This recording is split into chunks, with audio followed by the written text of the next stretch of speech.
this new campaign the Spectator is doing. They've called it spaff, the Spectator Project Against Frivolous Funding, which I think is brilliant. So this is essentially the UK version of Doge, the Department of Government Efficiency that Elon has set up, where they're going through government spending and just highlighting the ridiculous places that money is wasting. So obviously Labour are not going to set that up for themselves, but the Spectator are going to do the best job they can to hold the government to account. And already just in one article put out by them on this, there are some just absolutely bonkers examples of where we're wasting money. It's very easy to think when you see Rachel Reeves looking like she is absolutely desperate to find any penny anywhere she can to fill the black hole. It gives the impression that we've really cut all of the fat anywhere we possibly can and we're desperate. But then you read this article and you think, oh my gosh, how much money are we wasting? And I won't go through all of this, but we'll just highlight a few bits. So let's look at the foreign aid budget here. And, there will be many people, you'll have some people who say no foreign aid, we do not need to make any other country's problems ours. But I think even if you are in favour of helping other countries to some extent, you will think that some of the spending that is happening is just ridiculous. So let's look at this. So we've got 21.5 million quid being spent to transform Ethiopia's tax system. Like, what the heck? I mean, I can understand money being spent to help build schools or something so kids can get an education, but on transforming their tax system, that seems a little bit bonkers, and I can't see how that is a justifiable priority to the British taxpayer.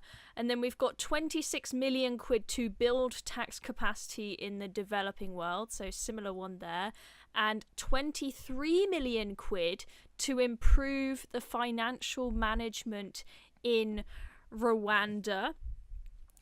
We've got all sorts here, and I wanted to also look at there's some ridiculous subscriptions also. So 136 grand on LinkedIn subscriptions at the cabinet office. You've got thousands spent on ChatGPT subscriptions. I mean, it's just absolutely bonkers, some of the stuff they are wasting. But let's look at what's happening with asylum seekers.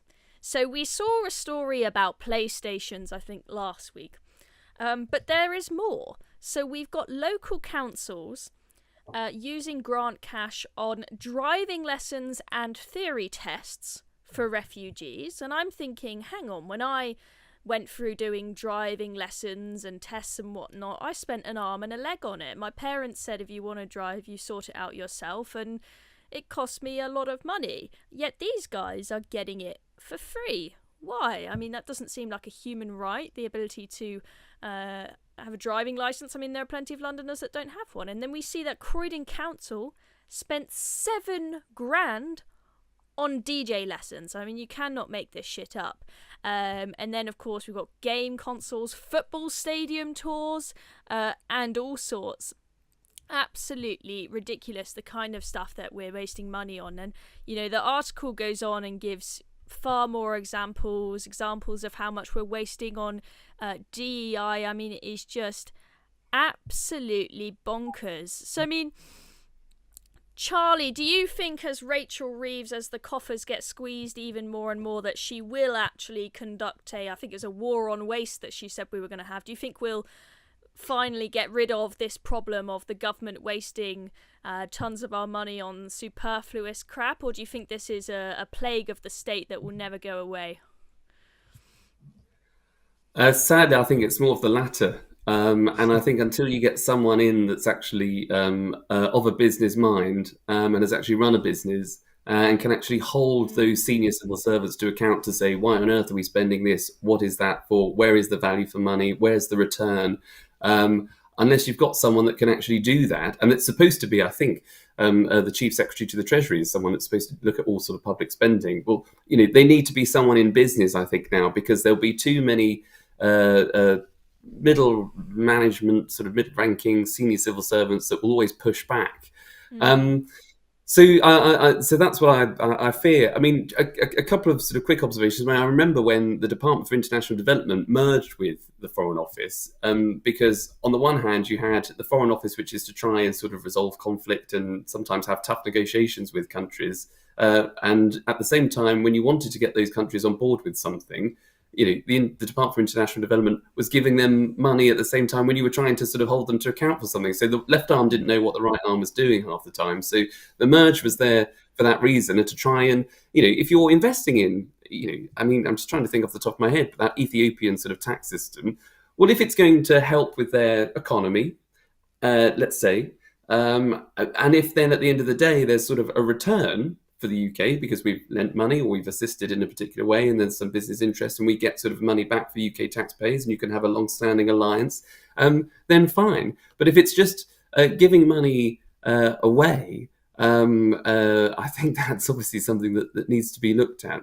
And it might be controversial, but things like when it comes to the asylum seekers, I think if you've been actually granted asylum, and if you've actually come from maybe, if you are genuinely an asylum seeker and you've genuinely sort of, had a cause to come into the UK and you've been accepted, I'm not confident that that's the case in what we're seeing at all in a number of people that cross that channel in the small boat crossings. And I fear that you'll see that the Labour government champion at some point to say, we've got through the backlog. Well, what they've done is basically just given asylum to everybody that's applied. I do see a situation where if you've really come to this country and you are fleeing your own homeland, it can be tough. And so if you want, we talk a lot about trying to integrate people as much as anything else. And I do think if there is a small token, so, if it is a trip to a football stadium, because that's our nation's sport and it's the number one, and if it helps you integrate a bit more into British life, then I don't have a problem with that. But there should be somebody looking at the figures to say, well, hold on, if that football stadium or if that club's charging you thousands of pounds for a group of four, you want to know who's charging it, who's running it. Actually, that's not value for money at all. So there's I can see some positives in some of these things, but not the value for money at all. It doesn't seem to me that that's the case there, which is why you need someone of a business mind, I think, to come in and really shake this up. Yeah, and I think we'll carry on with that point that you're making there about there not being enough business minds in the cabinet, because we've got this story about the business secretary Jonathan Reynolds lying on his CV. Just before we go on to that, I'm just scrolling through here. I mean, this is absolutely hilarious. We had Creative Scotland spent 110 grand for a hardcore sex show to be staged in a sex cave. I mean, what? How on earth are we wasting taxpayer cash on that?